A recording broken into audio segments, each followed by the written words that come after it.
Two sailboats, the same dock in Bellingham. One wore a $290,000 price tag. The other cost less than a tenth of that. And she's the better-built boat, with the biggest recurring bill in sailing set permanently at zero. Every buyer who walked that dock chose the expensive one anyway. Nobody wanted the cheap boat, not because anything was wrong with her. She sat on that broker's list for 400 days and shed $30,000 in asking price, for a reason that had nothing to do with the ocean and everything to do with fashion. That's the trade nobody explains at the boat show. The man with the financing brochure sells the boat that's easy to sell. New, bright, a name people recognize. Fashion is the most expensive thing you can buy on the water, because the moment a sailboat falls out of fashion, the market stops bidding, and a genuinely good boat gets priced like a problem.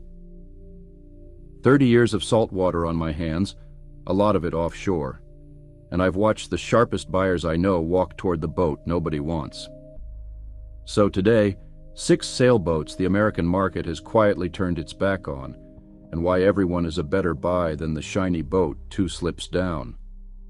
One of them I'll defend, even though this channel has spent a year being hard on her name. Let's get into them. First, why a good sailboat goes cheap, because it's almost never the hull.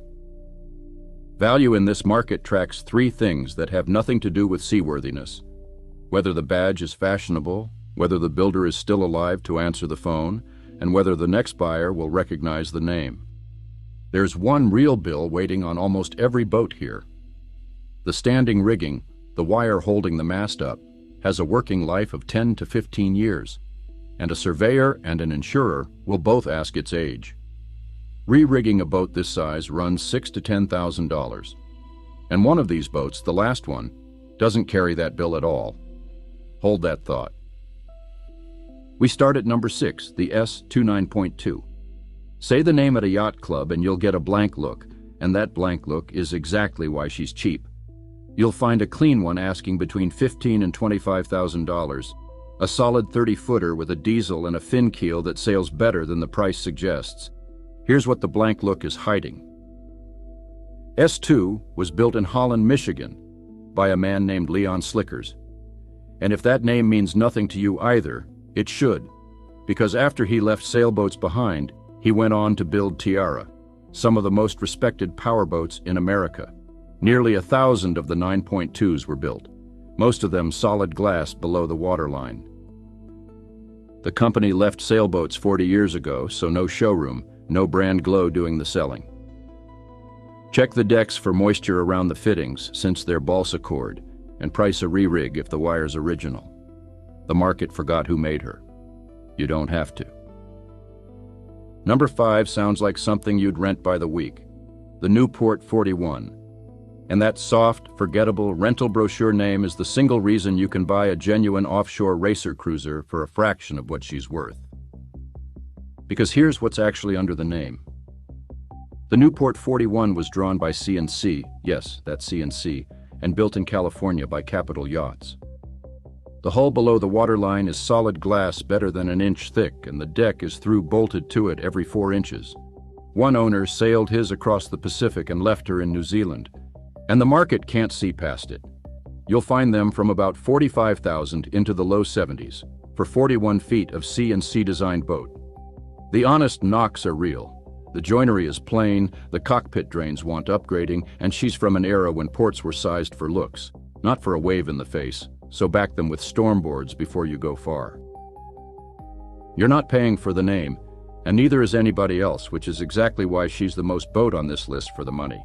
Number 4 is the boat the whole market walks straight past because she doesn't look like anything at all. The Ericson 35-3. Plain lines, no bowsprit, none of that salt and teak romance, an 80s production sloop in a sea of 80s production sloops. And that anonymity is costing the person who has to sell her real money. Look at who drew her. Bruce King, the man who penned Ericson after Ericson through the 70s and 80s, and then went on to draw some of the most breathtaking classic yachts ever launched. He gave this 35-footer a fin keel, a balanced helm, and a hull that's quick and sea-kindly, 13,000 pounds with 40% of it in lead, carried low. You'll see clean ones from the mid-20s into the low 40s. The reason she sits is pure fashion. No offshore cachet, nothing keeping her name warm. The honest flaw is the cord deck. So get a moisture meter on it around the fittings and the mast step, and then the usual rigging clock. Both are numbers, not deal breakers.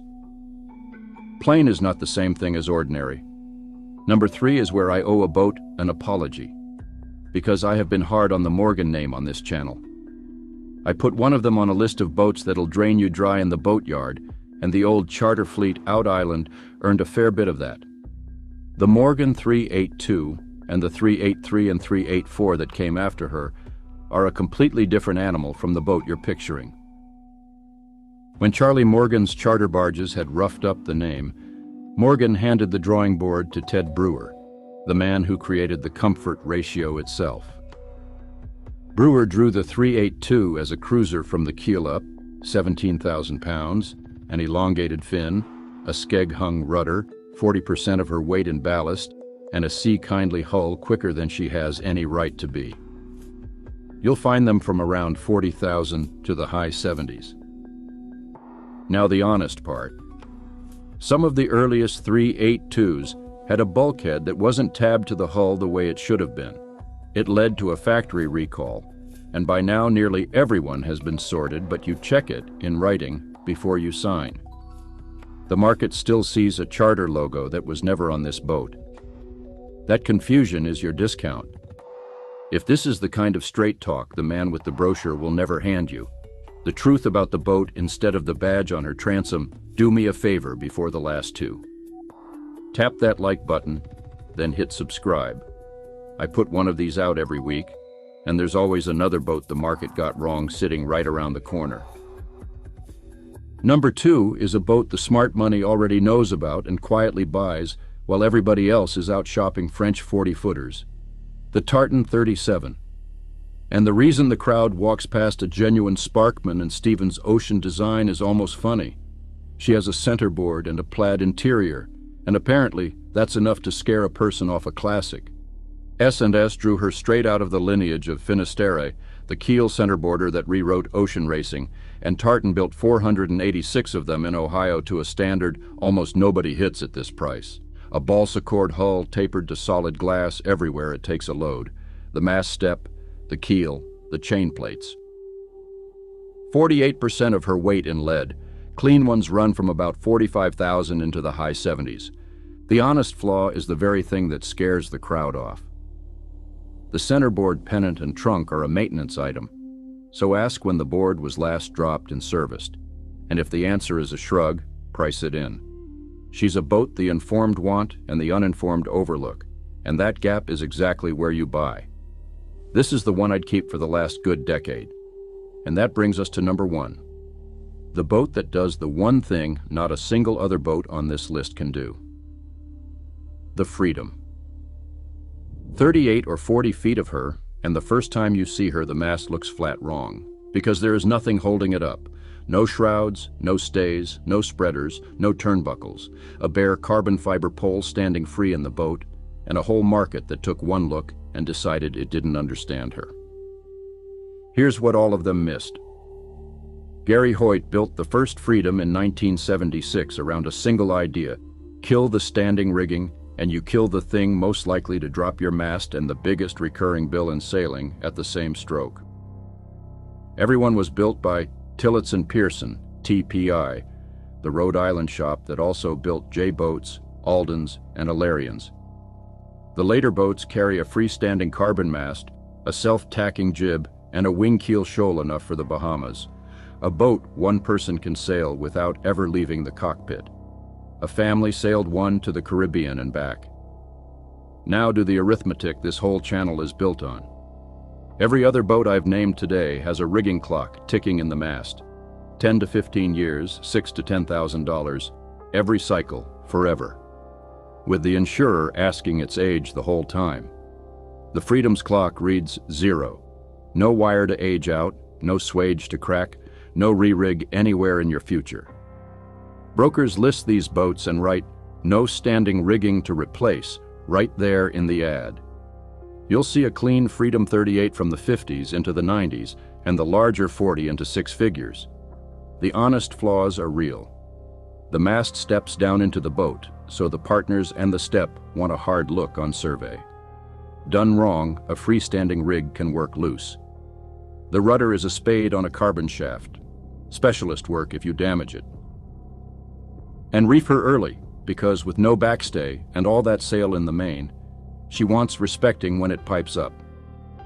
Every other sailboat on Earth is a countdown to the next rigging bill. This one already deleted it. That is not a compromise. For a short-handed couple who mean to own a boat for 20 years, it might be the single smartest decision on this whole list. So what would I do with my own money? If I wanted the most boat for the fewest dollars, the Newport 41, a sea and sea ocean design for the price of a tired coastal 30-footer. Back those ports and go. If I wanted one boat to keep for the rest of my sailing life, the Tartan 37, no contest, an S&S classic that will still be worth real money the day I hand her on. But the one I'd actually write the check for, knowing what a rig quietly costs a man across 20 years, the Freedom. Because after 30 years of watching good people get ambushed by the same bill at 2 in the morning in a rising sea, the smartest thing I can imagine buying is the one sailboat that made that bill disappear. But knowing which boat to walk toward is only half of it. The other half is what you say when you get there. The offer that turns a stale listing into your boat. Why the number on the tag is the least honest figure in the deal, and how to read the silence after you say it. That's the next one, and I'll walk you through it line by line. Until then, don't let anybody talk you out of a good boat just because the crowd forgot her name. The crowd is the whole reason she's affordable. You'll be the one out past the sea buoy on a better boat than you paid for, while they're still standing on the dock, waiting for something fashionable to come along.